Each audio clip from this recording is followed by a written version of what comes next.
Hello, everybody, and welcome. My name is Rebecca Whiting-Holliday, and I'm a lead clinician on the mental health and well-being team here at Google. We're thrilled to have you all join us today for a great conversation about how sleep impacts our well-being and health. And May is Mental Health Month, and so we thought this was a great opportunity to hear from our guest today, Matthew Walker, to talk about how our sleep impacts our health, our general well-being, and our mental health. During these times, we all struggle with detaching from our daily responsibilities and balancing many priorities, and oftentimes our sleep can suffer in the face of lots of different pressures. And so we wanted Matt to come and talk to us about how sleep can really influence our well-being, our productivity, our energy, and just overall sense of good health.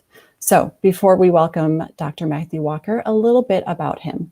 He is the former professor of psychiatry at Harvard Medical School and is currently the professor of neuroscience and psychology at the University of California, Berkeley. He is the founder and director of the Center for Human Sleep Science, and his research examines the impact of sleep on human health and disease. He has contributed to many documentaries and radio features. He has a fantastic book, and he's also previously served as chief scientist and scientific counsel for numerous tech companies. So with that, let us please welcome Dr. Matthew Walker. Oh, it's a delight to be here, Rebecca. Thank you so much for having me. Thank you for joining us, Matt. So I kind of want to start with the foundation. Why does sleep matter?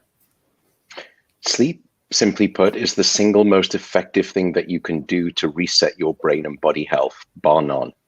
And I'm not trying to diminish the importance of diet or exercise, but just as an example, if I were to take you, Rebecca, and I were to deprive you of food for 24 hours, exercise for 24 hours, or even water for 24 hours, or deprive you of sleep for 24 hours and measure the changes in your brain and your body by a quite large country mile, the devastation that one night of insufficient sleep will cause dwarfs those other three.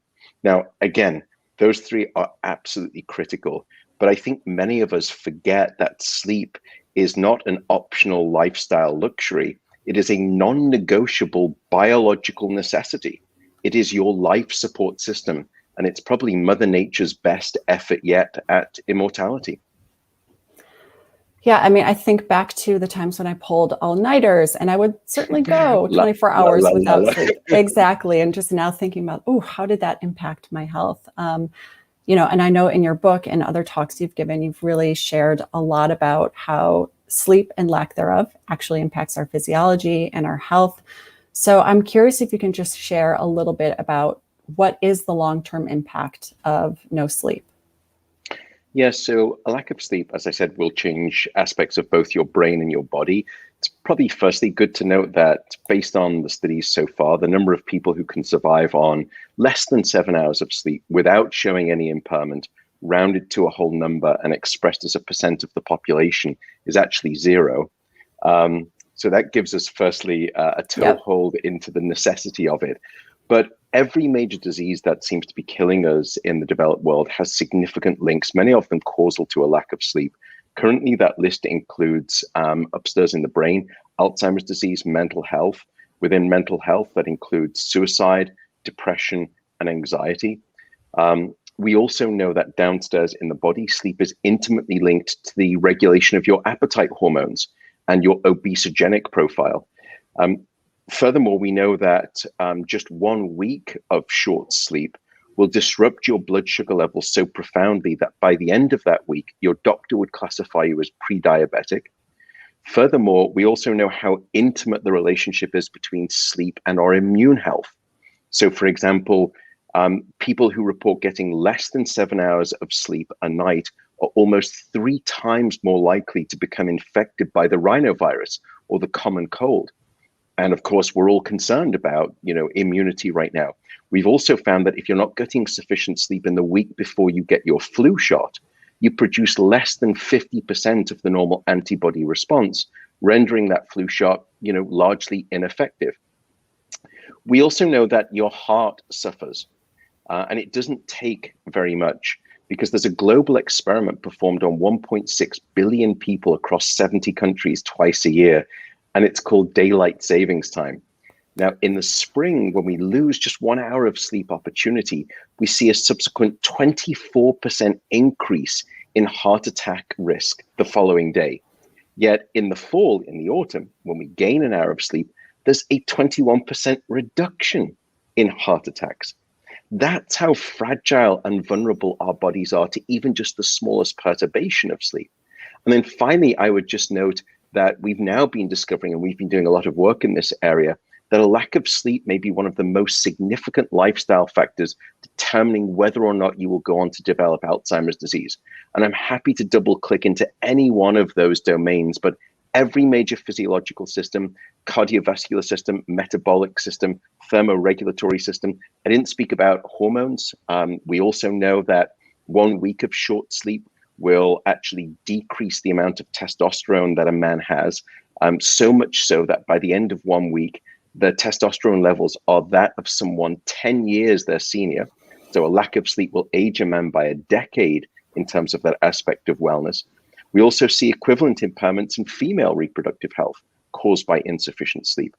So there is just there's no major physiological system of the body and no major operation of the mind that isn't wonderfully enhanced when we get sleep or demonstrably impaired when we don't get enough. Yeah, that's exactly what I was just thinking. Like, what haven't you mentioned that is impacted by our sleep? Well, it's a fascinating question. Almost 30 years ago, we used to ask the question, why do we sleep? And the crass and unhelpful answer was that we sleep to cure sleepiness, which is the fatuous equivalent of saying, well, we eat to cure hunger. That tells you nothing about the nutritional profile of food. But now, 30 years later, based on tens of thousands of studies, we've had to upend the question. We've had to ask, is there anything that sleep doesn't serve in terms of a vital function that isn't impaired when you take sleep away? And the answer seems to be no. Even your genes, 1 week of 6 hours of sleep in healthy adults will distort well over 700 genes in terms of their expression. So even the very sort of nook and cranny of your DNA nucleic alphabet that spells out your daily health narrative is impacted by a lack of sleep. And to me, that finding is so profound because I think many of us feel uncomfortable about this idea of, let's say, genetically modified embryos or even genetically modified food. But if we don't get the sleep that we need, we may be inflicting a similar genetic engineering experiment unwittingly on ourselves every week. It's just incredible to me. I'm just sort of thinking about how much I slept last night, this entire week, whether I met that threshold to have healthy sleep. So can you tell us a little bit about what that threshold is? When you talk about poor sleep or lack of sleep, how much should we be getting? Yeah, it's a great question. And just like recommended calories, there's a range. Right now, we suggest that the average range should be somewhere between 7 to 9 hours of sleep a night. The CDC currently recommends a minimum of 7 hours of sleep a night. And we know that once you drop below 7 hours, that's when things start to become deleterious. And in fact, just from a fundamental standpoint, using that sweet spot of 7 to 9 hours as the reference marker, the shorter your sleep, the shorter your life. Short sleep predicts all-cause mortality. But it's not just about your lifespan. I think what is more critical is our health span. It's not just living longer that we want to do, it's living longer with health that we want to do. And sleep provides a support for both parts of that lifespan equation. You mentioned health. Now, I said, it's Mental Health Month. It's May. And so I want to do that double click into mental health. Can you talk about the relationship between sleep and mental health? It's an incredibly powerful one, and one, in truth, we're still only really sort of scratching the surface on. The first thing I would note is this. In the past 20 years of study, I have not been able to discover a single major psychiatric condition in which sleep is normal. Wow. And that fact to me is so striking. And I think what we're starting to learn is that sleep has a profound story to tell in both our understanding, our treatment, maybe even ultimately our prevention of grave mental illness. But we can go further still and ask, well, what are the connections? What are the links? Let me take the most prevalent psychiatric condition, which is anxiety. And here it is a two-way street, and we're finding this with sleep and mental health all of the time. 20 years ago, psychiatry used to think that sleep disruption was a consequence of psychiatric disorders. Now, instead, we're actually being forced to think about the opposite direction. Is sleep disruption actually a contributing factor to psychiatric conditions or even a trigger of psychiatric conditions? And the answer seems to be yes. Now, it's not the flow of traffic is completely in the opposite direction. It is a bi-directional relationship. And anxiety is a great example. Firstly, we know that individuals who are highly anxious typically have worse total sleep time. They have worse disruption of sleep. They wake up more throughout the night. And they also have less deep quality sleep, something that we call deep non-rapid eye movement sleep, or deep non-REM sleep for short. And I think it's beautifully impressed by a quote from the wonderful English writer Charlotte Bronte, who once said that a ruffled mind makes for a restless pillow.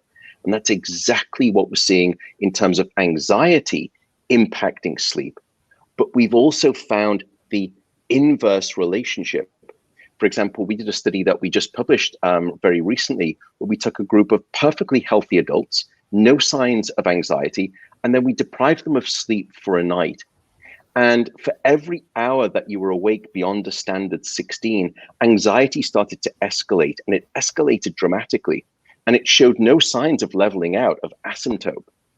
And in fact, by the next morning, 50% of the participants in the study would then be classified as having clinical levels of an anxiety disorder.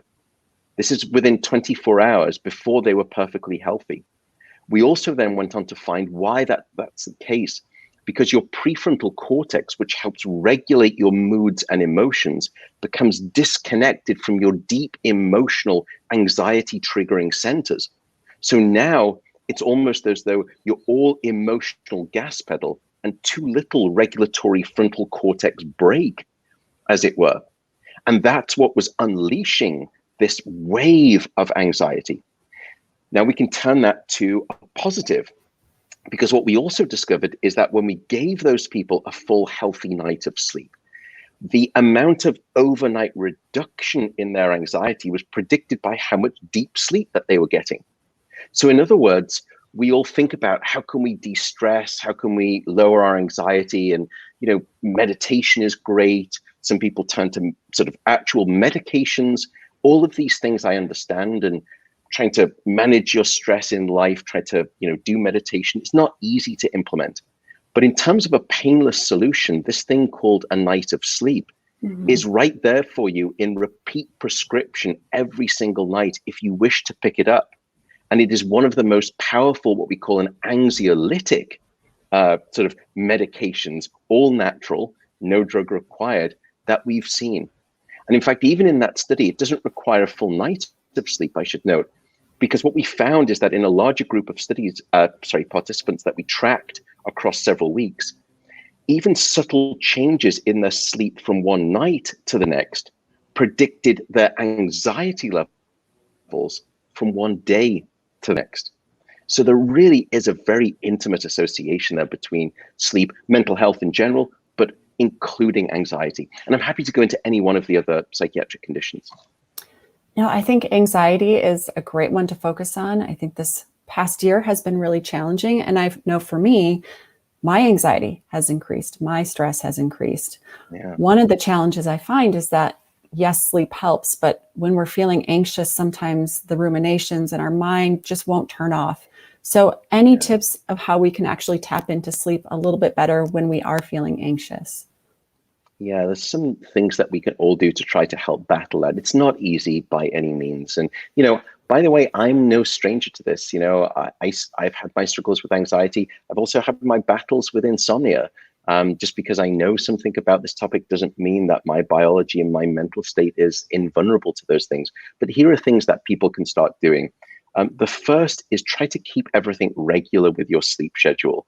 In fact, no matter what, if I'm trying to tell people how to improve or optimize their sleep, regularity is king. So go to bed at the same time, wake up at the same time, give yourself at least a 7.5 hour sleep opportunity. The next thing down is try to have a worry journal. And when I was writing the book and looking at this evidence, now I'm a pretty hard-nosed kind of brain scientist. And I was thinking worry journals, it all sounds a little bit woo-woo, kumbaya. It sounds very UC Berkeley, actually.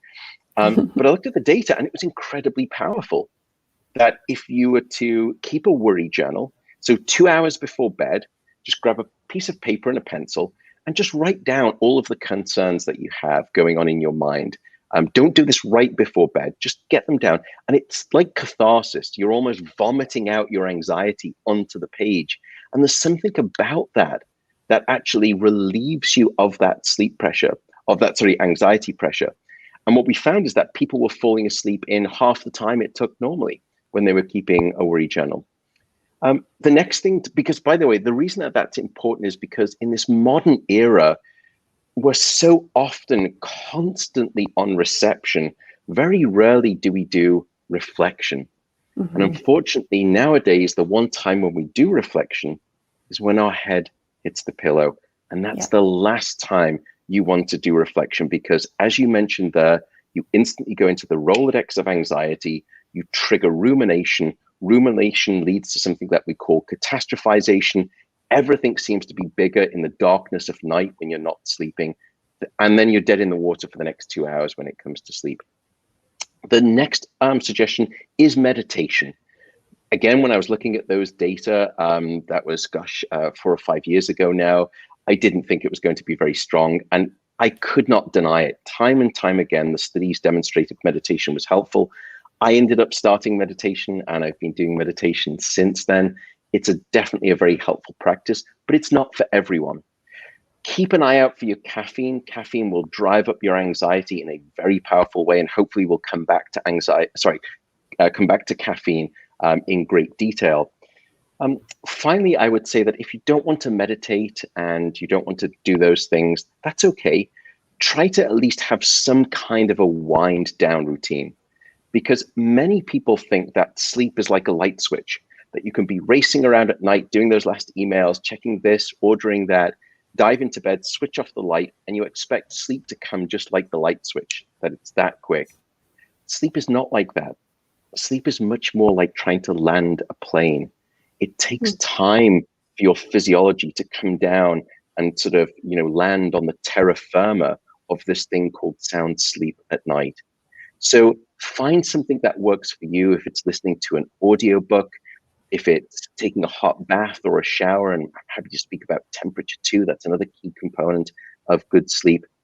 Stretch, roll your sort of muscles out, whatever you like to do, find a practice that works for you and then stick to it. Because we do this with children. We have a bedtime routine. They have the bath, they get read to, and we know that that routine helps them wind down. And if you don't do that, it's a disaster. It's an absolute, show of interest. But we fail to think that that's applicable to us adults, but it is still applicable. So find a routine, and all of those things are different ways that you can try to sort of ameliorate that anxiety and give you better sleep at night. The last thing I would note is, or two things. If you're in bed at night and you're waking up because of anxiety, if it's been 20 or 25 minutes, don't stay in bed. Get up, get out of bed, and in a dim light in a room, just read a book or read a magazine. Do something relaxing. Don't check emails. Don't eat, because that will train your brain. And then the rule is only return to bed when you're sleepy. And the problem is that if you lie in bed awake, very quickly your brain learns the association between this thing called my bed with this thing called being wide awake. And you need to break that association over time. And so gradually, only by going back to bed when you're sleepy or only being in bed when you're sleepy, your brain will relearn that association. Because many patients will tell me, look, I'm falling asleep on the couch watching television, and then I get into bed and I'm wide awake and I don't know why. And it's because you've learned that association. And so the analogy there would be, you would never sit at a dinner table waiting to get hungry. So why would you lie in bed waiting to get sleepy? And the answer is no, you shouldn't. Just get out of bed. The last thing is be kind to yourself. Everyone has a bad night of sleep. And even though I'm telling you about the dangers of insufficient sleep, and I can't lie to you about that science, but one bad night of sleep or a couple of bad nights of sleep, it's okay. The world isn't going to end, because the harder you try to sleep, it's a little bit like trying to remember a word or a name of someone.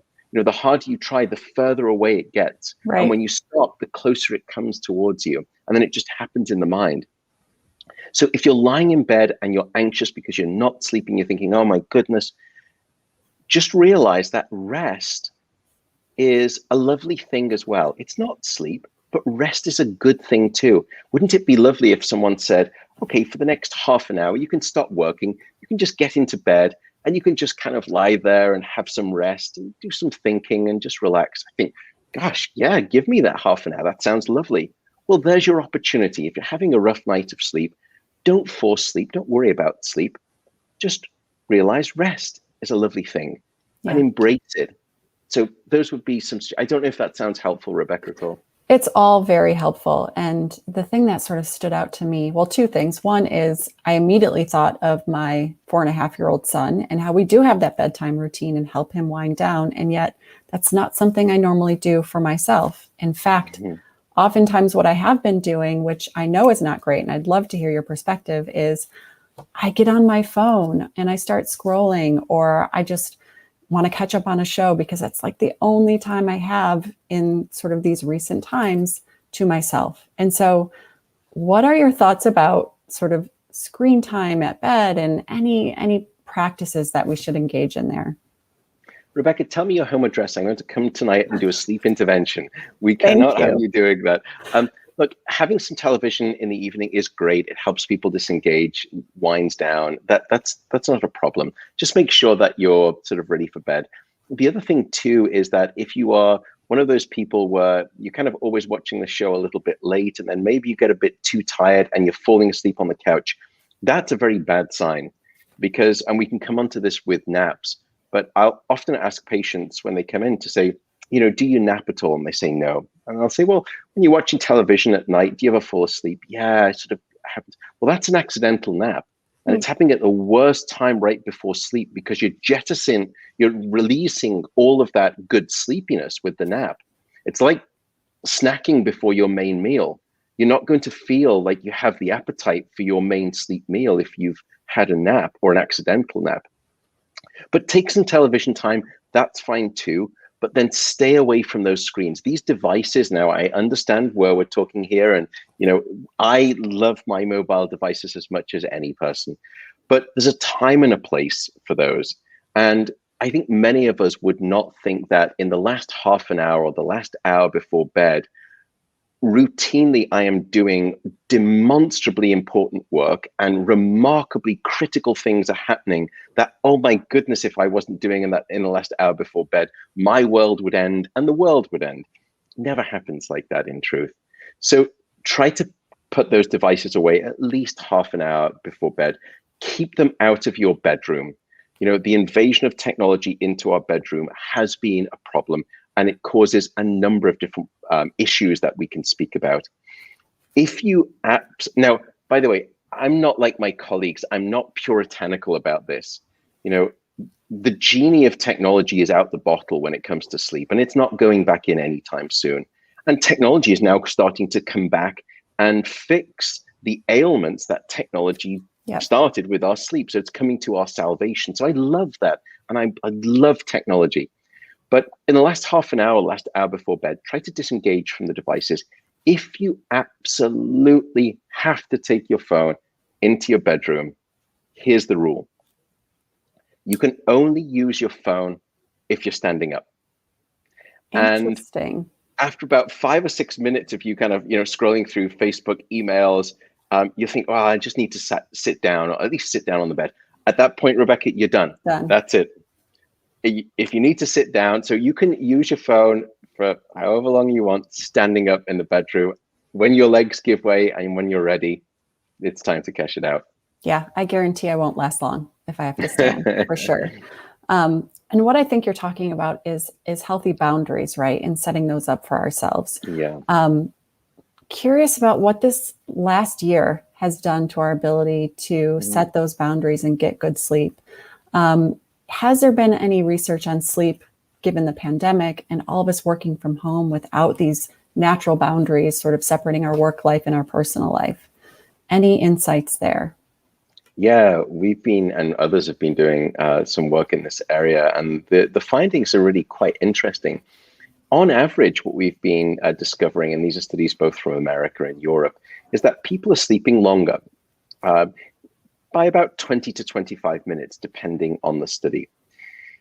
So the pandemic has changed our sleep, I should say, let me bookmark it, in 4 specific ways: duration, quality, timing, and dreaming. So duration, as I said, it's increased overall, but if you separate the data, it's not that simple. There are different clouds of data. For some people, total sleep time has increased. For other people, it's actually decreased. Understandably so. This is the group of people for whom maybe they've lost their job. Maybe they don't know if they're going to keep their job, or maybe they're just anxious about the pandemic. And that leads to the second feature, which is that overall sleep quality for those people has understandably decreased as well. The third feature is timing.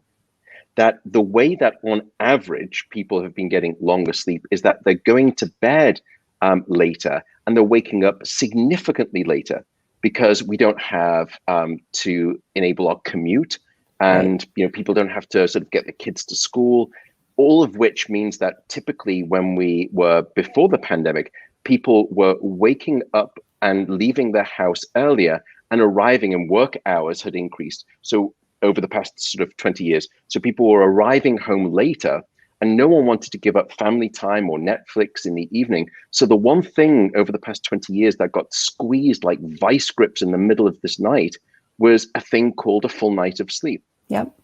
And now we've seen that expansion starting to happen. What's lovely about the timing is that the reason I think that shift towards the rightward, people going to bed later and waking up later, is not necessarily everyone doing that. It's that the night owls among the population listening to this right now, and it's called your chronotype. Are you a morning type, evening type, or somewhere in between? You don't get to decide. It's dictated by your genes. We've discovered at least 9 genes that will determine this. It's there from birth. It's not your choice. It's not your fault if you're a night owl. But society is profoundly biased against night owls and favors morning types. And we label night owls as being slothful or lazy. You can't get it together. You can't get up in the morning. You're not in the gym at 5. You're not at your desk at 6:30 in the morning. What's wrong with you? But with the pandemic and the easing of these boundaries, it's revenge of the night owls. And finally, they get to sleep a little bit more in harmony with their chronotype, rather than against or in desynchrony with their chronotype. And that's incredibly powerful, because when you fight your biology, if you're not getting sufficient sleep or you're sleeping against your chronotype, you normally lose. And the way you know you've lost is through disease and sickness. So that's the third feature. The final feature is dreaming. What we found is that dream sleep actually provides a form of overnight therapy. It's emotional first aid. That dream sleep takes the difficult traumatic experiences that we've been having during the day, and REM sleep acts like a nocturnal soothing balm at night. And it takes the sharp edges off those emotional experiences, so that when we come back the next day, we don't feel as bad about those things. They don't feel as painful anymore. And so, it's not time that heals all wounds, but it's time during sleep, and including REM sleep, that provides emotional convalescence. And no wonder when we are more anxious and when we're going through this incredible, traumatic thing called a pandemic, we're dreaming more, because the brain is self-medicating what it needs, which is emotional therapy. And in fact, the American entrepreneur, it was E. Joseph Kosman. He had this lovely phrase. He said that the best bridge between despair and hope is a good night of sleep. And that's exactly what we've been seeing in the data. Does that help? That's fantastic to hear. And I have noticed a few more dreams recently. So I'm sort of putting my own experience into a different perspective now. One question how do you know your chronotype? How do you know if you are a night owl? Yeah, so you can do it one of two ways. I can do it very quickly in a rough shot way, which isn't the most accurate, but I can ask you this following question. Rebecca, if you were stranded on a desert island, you had no one to wake up for, no responsibilities, nothing to do, what time do you think naturally you would like to go to bed, and what time would you wake up? And that can sort of give you a rough, and for most people, that's very different to what society is forcing them to do right now. But if you want to sort of get a deeper dive, you can actually do something called the MEQ test, which stands for Morningness, Eveningness Questionnaire. Just Google it and you will be able to find it online. And it probably takes about 5 minutes. And that gives you a much more accurate rendering. It's a bunch of questions and you'll get much closer. It'll tell you, in fact, which of either those three flavors you are. But neuroscience right now, we've actually split them into 5 categories: extreme morning type, neutral, evening type, extreme evening type. If you really want to go a little bit further and understand what your genetic predilection is, you can do some of these genetic test kits. Many of them will give you your specific chronotype genes and tell you roughly what your standard sort of circadian preference is on the 24-hour clock face. Got it. Okay. I'm going to definitely Google that and figure out where I am. I think generally I would guess that I'm a neutral, but definitely feel like I'm the person who needs 9 hours of sleep. Like I'm someone who just feels much more refreshed and able to sort of tackle the day when I have more sleep. So yeah, interesting to think about. Lots of people are in that bucket. And, in terms of the split between those chronotypes, it's about a third. So about a third of people are morning types, third neutral, third evening types. So I just want to remind folks to put your questions in the chat because we are going to very shortly move into audience questions and engage you all here with us. I know you mentioned earlier that you wanted to sort of come back to the idea of caffeine. That's going to be my last question. I'm definitely a coffee drinker. So share, what am I doing to myself by drinking coffee?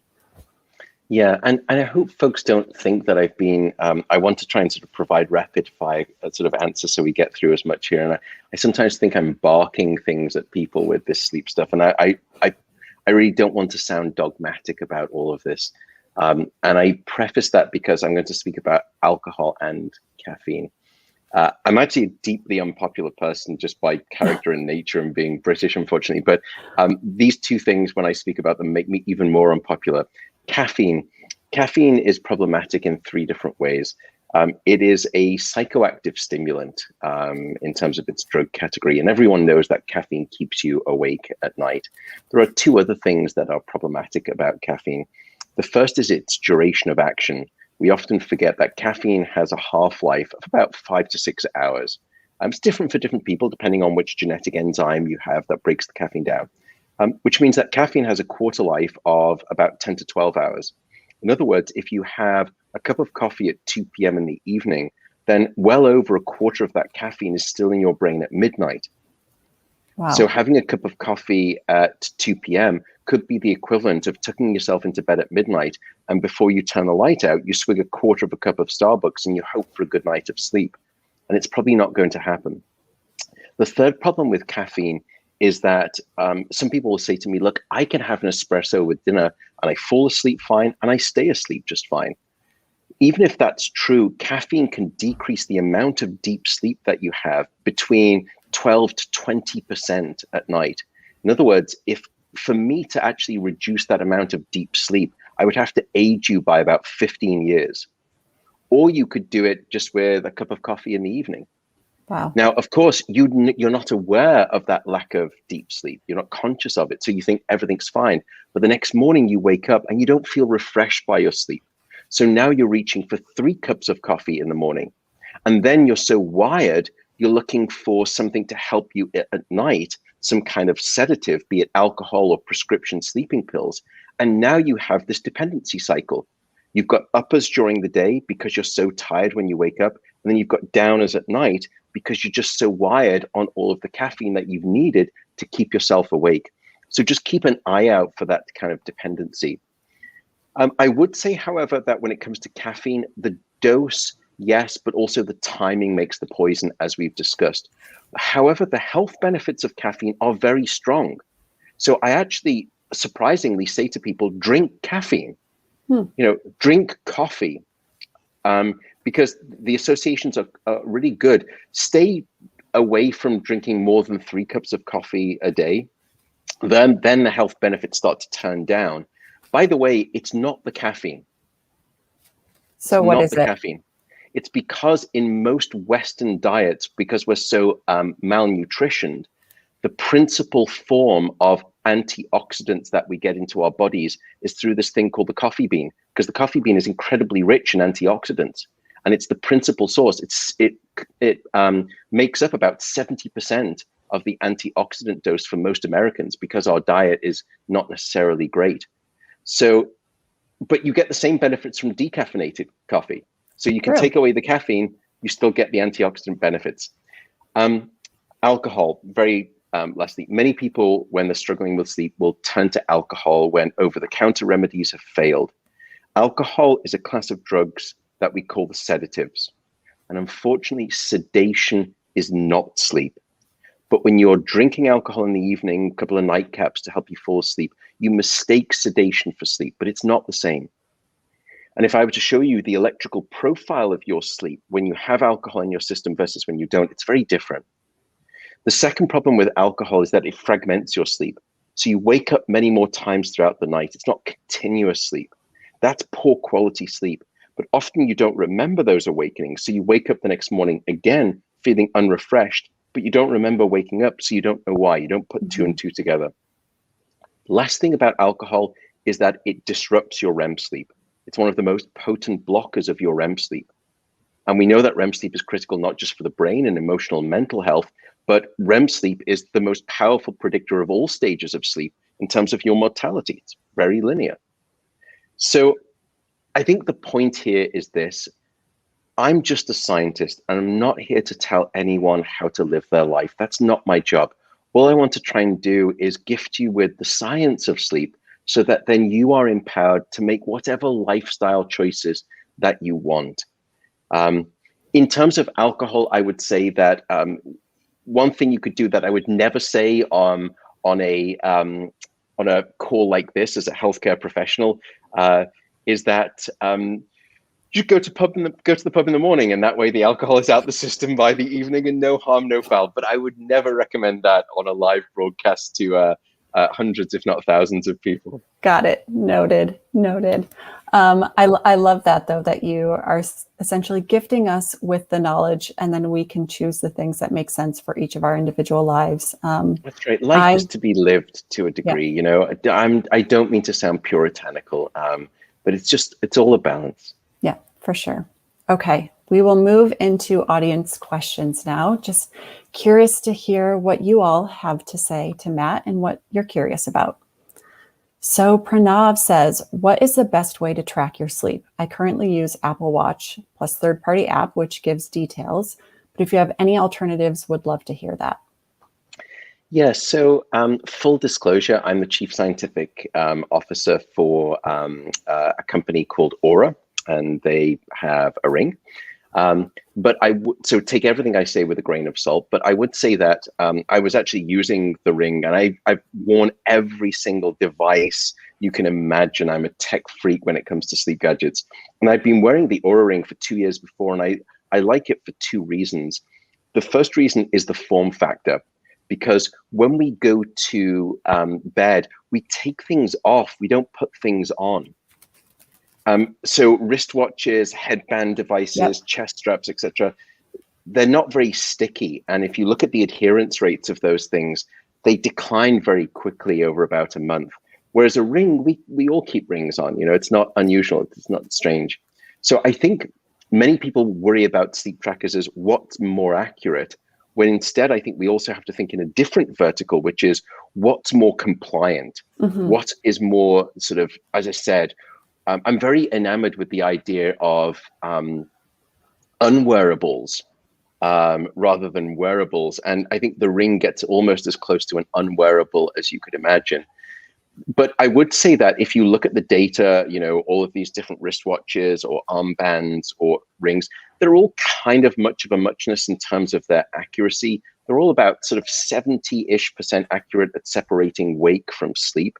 And then when you dig into the different stages of sleep, light non-REM, deep non-REM, REM, the accuracy drops a little bit. I would say, though, however, working with Aura right now, based on the data I've seen, and this is trying to be objective, I would say that it's probably the industry standard. It's probably the leading sort of standard in terms of its precision accuracy. All of them are going to get better right now. So keep that in mind. But for me, when people say, what's the best sleep tracker? I usually say it's the one that you use most frequently. Got it. Again, what works for each individual, right? Correct. I do want to follow. What is an unwearable when you mention that? What are you referring to? Yeah, so you can have technology that actually doesn't touch you at all. So, there are sort of radar devices that we've been considering. We also know that, mattresses, I help a mattress company called Bright, again, full disclosure, Bryte, which is a smart mattress company. And I think the mattress is an interesting device too, because yes, you're not wearing it, so it's an unwearable, but we all have to lie in a bed. So that actually, I think, could be another interesting vehicle with which we can be tracking sleep. And when you think about it, it stuns me. If you were to compare your car today versus a car from 50 years ago, radically different. Your car is packed full of all kinds of sensors and technology, unless you're someone like me who loves vintage cars, but let's not go there. But when you think about your mattress from 50 years ago and your standard mattress now, they're much more similar than they are different. Yet, we may only spend, if we're unlucky, 2 hours a day in our car, but we spend hopefully 8 hours of time in bed every night. And so why aren't we invested in a mattress more so than a car as a health diagnostic, as barometer? So there's lots of new, interesting kind of what I would think of as low friction, no friction devices that I think we'll move towards. Yeah, cool things to look out for sure. Ready for the next question from our audience. All right, Matt. Matt says, hi, Matt. Your book changed my life. Thank you. Love hearing that. I try to do breathing exercises every night. They work incredibly well and I fall right asleep. Have you ever done studies on breathing and the effects? Yeah, so we've been looking at this and breathing is very powerful because it can help shift what you're talking about there, Matt, is shifting your state from being over into what we call the fight or flight branch of the nervous system, which is sort of the more anxious branch of the nervous system, to the rest and digest, what we call the parasympathetic nervous system. And we know for a fact that you cannot be in a wired sort of charged sympathetic fight or flight state and fall asleep. And it's a syndrome that we've been seeing over the past 5 years, a clinical syndrome. It's what I call wired but tired, where people will say, look, I am just so tired, I'm desperate for sleep, but I'm just so wired that I can't fall asleep. And in part, the manifestation physiologically from a neurological perspective is that your fight or your flight branch of the nervous system is ratcheted too high. But when you start to breathe, it's sort of like calm down, just breathe. When people say that, calm down is saying physiologically go from this fight or flight branch, shifting away from that to the rest branch of the nervous system. That's exactly what Matt is doing with the breathing there. Breathing also helps you take your mind off itself because you stay away from that rumination. That's why I love meditation and sort of body awareness, where you can do a body scan and you sort of move through your body, you sense your body. All of a sudden you stop thinking about what didn't I do yesterday? What do I need to do more tomorrow? Oh my goodness, that's that work thing that I need to do. And you just engage in these different practices. It's a lovely way to get out of that rumination cycle. And thank you for what you said about the book, Matt. That it really means a lot. So thank you. Yeah, being in the present moment, and what you said earlier about sort of being kind to ourselves. So being in that moment without judgment, I think, is so helpful. Yeah. Next question from our audience. Rachel, Are you impacted by start stops in sleep? In other words, sleeping several hours and then waking up for a short time, then going back to sleep? Great question, Rachel.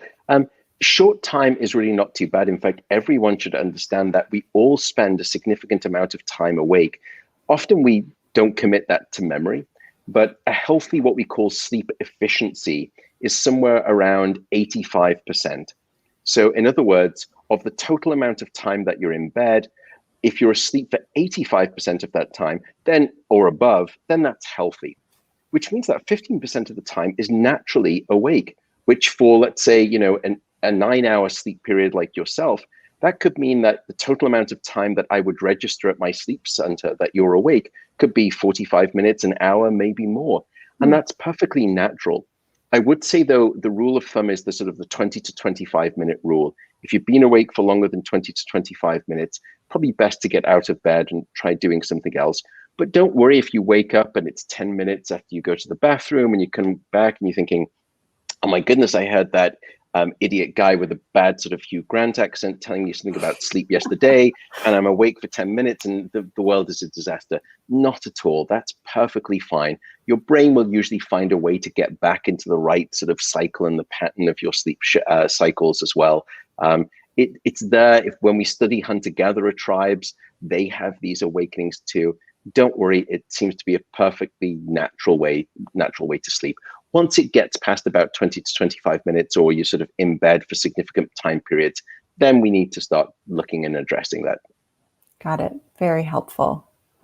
Moving on to the next question. Stephanie asks, is there any evidence that sleeping in a certain position or on the same side every night is better for sleep quality, muscle impact, bodily processes? What about our sleep positions? Yeah, so people have looked at this, and there's really only one strong scientific finding where the answer is yes, it does make a difference. And that's in people who suffer from a sleep disorder called sleep apnea or heavy snoring.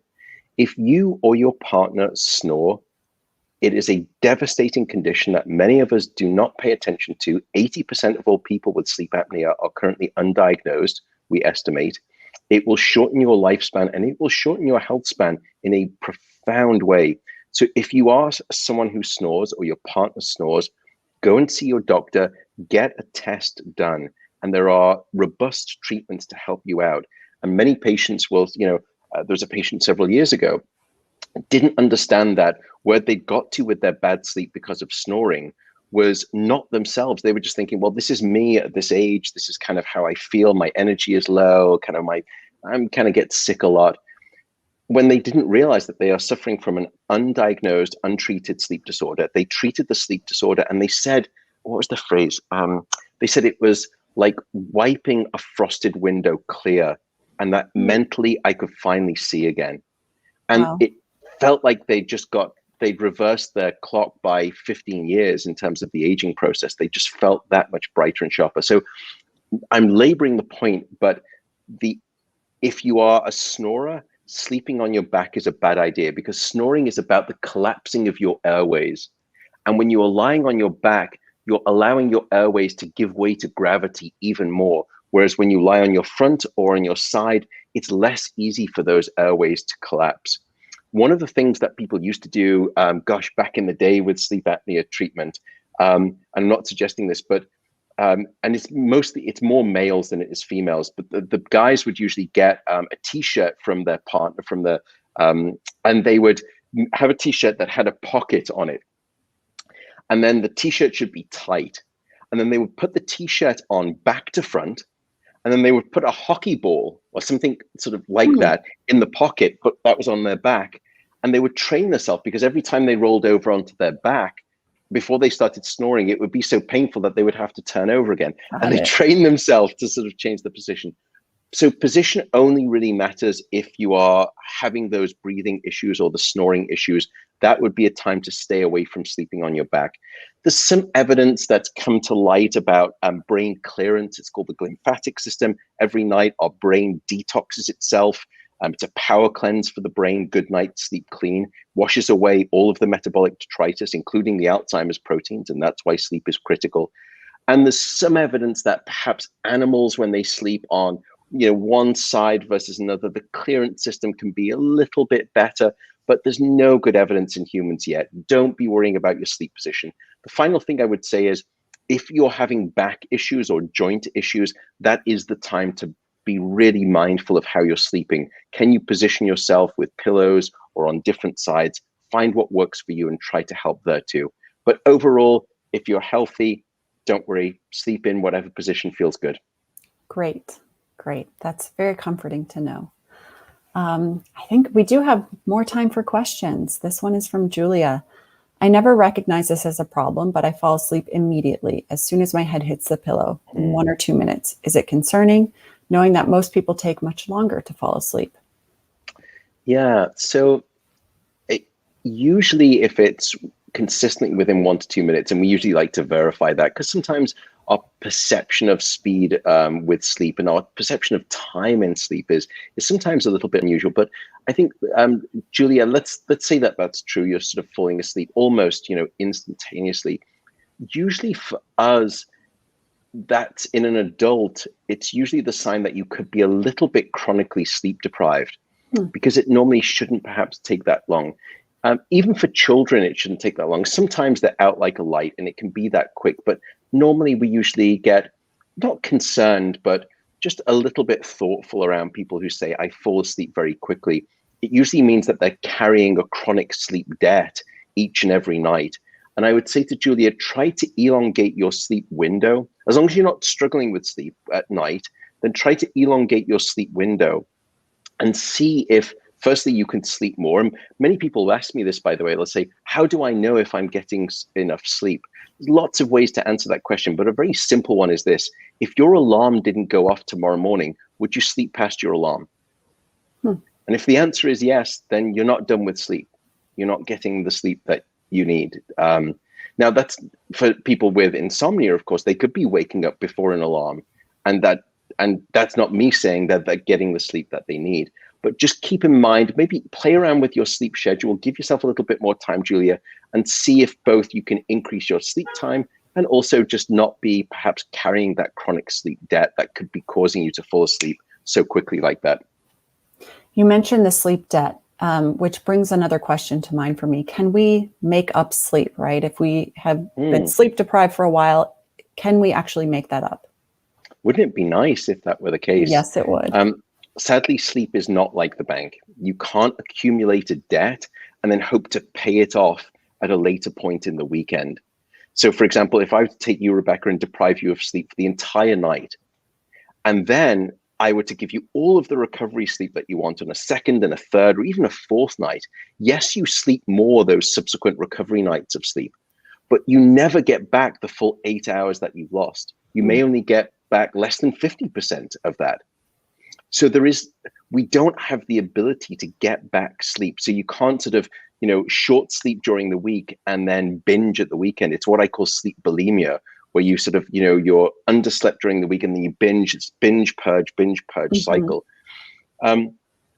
Why isn't, let's just take a thought experiment. Why isn't this the case? Because there's precedent in biology, and it's called the fat cell or the adipose cell. Because during our evolutionary past, we faced times where we had feast and where we had famine. And through Mother Nature and evolution, we developed this storage system called the fat cell, which could bank storage caloric credit so that when we went into a debt with famine, we could use it to pay it off. Where is the fat cell for sleep in the brain? And the answer is that we don't have one. And the reason is because human beings are the only species that deliberately deprive themselves of sleep for no apparent good reason. In other words, Mother Nature has never had to face the challenge of coming up with this thing called a solution for a lack of sleep. And that's why we implode so dramatically and so quickly when sleep gets short. That makes sense. Okay, so try and be consistent with our sleep then, because you're not really going to be able to make it up. Good to know. Regularity is king. Indeed. Okay, another question. This is from Matthew. How does exercise fit into one's sleep schedule? Some people like to work out before bed, others in the morning. And does research support one or the other? Great question, Matthew. So lots of research that's looked at this too. And what we found is that Overall, being physically active and having exercise on a regular basis does improve the quality of your sleep and also the quantity of your sleep. That can manifest in lots of different ways, particularly improving the amount of deep sleep that you have. When you want to exercise is often determined by your chronotype. So morning types may love to exercise, first thing when they wake up, they're Energizer bunny, they're ready to go. Evening types do not want to even think about the gym at 6 o'clock in the morning. They would like to work out in the evening. So I would say that exercising, when we've looked at different times of day, there are subtleties here that if you exercise here versus here, you can improve this type of sleep or that type of sleep, but it's only nominal. I would say that overall, the general thesis here is exercise is a great way to improve sleep. By the way, sleep enhances exercise. When you're getting sufficient sleep, you're more motivated to exercise. Furthermore, the way that you exercise, the intensity with which you exercise is improved, and your injury risk is significantly lower. But coming back to Matthew's question, there was this myth out there. I think I know where it came from. I sort of tracked it down. It comes from a paper with insomnia and body temperature. But they were suggesting that exercising in the evening, especially in the last couple of hours before bed, is bad because you raise the core body temperature and you need to drop your temperature to get to sleep and stay asleep. And that's why it's bad. But when you look at the true data, no good evidence for that at all. I would say that in the last hour before bed, you're cutting it too short because you've got dynorphins, endorphins, all of these things that push you into this activated state, and that can make it hard to fall asleep. But overall, I would say, firstly, the most important thing is get some physical activity during the day. If you can, make sure you get bright light when you're doing it. Natural light is great for sleep as well. If you are exercising, find out what chronotype you are and find out what works, and then see if your schedule can kind of match that. It's not a problem if you're an evening type and the only chance you get to exercise in the morning. I'm not saying you shouldn't exercise, still exercise, but don't worry about exercising sort of later into the evening. That's a complete myth. The data does not support that. Yeah, I had heard that as well about exercise in the evening and body temperature. Yeah. And so it's good to dispel a myth for sure. I think we have time for one very quick last question before we wrap up. And this is from Phoebe. You mentioned in the masterclass series that alcohol prohibits deep restorative sleep. How about sugary snacks in the evening? Thank you for watching the masterclass, Phoebe. So yes, alcohol will disrupt sleep, including your REM sleep, and it will block REM sleep. What we also know, however, now is that diet matters. And what we've been discovering is that diets that are high in sugar and low in fiber have really quite deleterious impacts on your sleep. Now, that's not to say that sort of natural sugars, in fruits, etc., are bad for you. What I would say, though, is that when it comes to bedtime, some people like to cut themselves off from food and they find that that helps they sleep better, and that's great. And there's a little bit of evidence for that. What I would say is, firstly, don't go to bed too hungry and don't go to bed too full. But if you like a snack in the evening, try to stay away from things, sugary things like cereals, etc., or chocolate bars, those types of things. Try to have something that has fiber and that has protein in. That's the best thing. So, a good example would be you could have some, Greek yogurt with some, fiber cereal or whatever it is sort of mixed into that too. That would be a great thing, because sugar, not great for sleep. One of the reasons is because when we eat sugar, it is from an energetic standpoint, it's very thermocombustible, meaning that it will actually increase your body temperature. So not only is it very activating and it can increase heart rate, it will also increase body temperature, which once again goes against what you need to do for good sleep, which is to drop your core body temperature. So keep in mind, it's an important thing with diet and the equation. And again, once again, just like exercise, it works both ways. If you're not getting sufficient sleep, your appetite hormones go awry. You want to eat more. You're not satisfied with your food. Furthermore, your gut microbiome suffers. We know this too. And finally, if you're dieting and you're not getting sufficient sleep, then 70% of the weight that you lose comes from lean muscle mass and not fat. In other words, when you are underslept and dieting, you lose what you want to keep, which is muscle, and you keep what you want to lose, which is fat. Wow. So it's a beautiful reciprocal equation. Well, I certainly am a convert. You have won me over that sleep is something that we should really prioritize in terms of protecting our health now, but also for the future. This conversation was so enlightening, and thank you so much for joining us. I hope it was useful for people. And I'm sorry again if I've been sort of just shouting, and I get so enthusiastic. I love sleep so much. I'm so passionate about it. So, but I don't mean to be dogmatic, and please, it's not sort of sleep or else ... It's just part of a critical life equation. Absolutely. Absolutely. Thank you so much for sharing your wisdom and not shouting at us. And thank you everyone for joining in on this talk. I hope you all got some helpful tips as well, and everyone be well.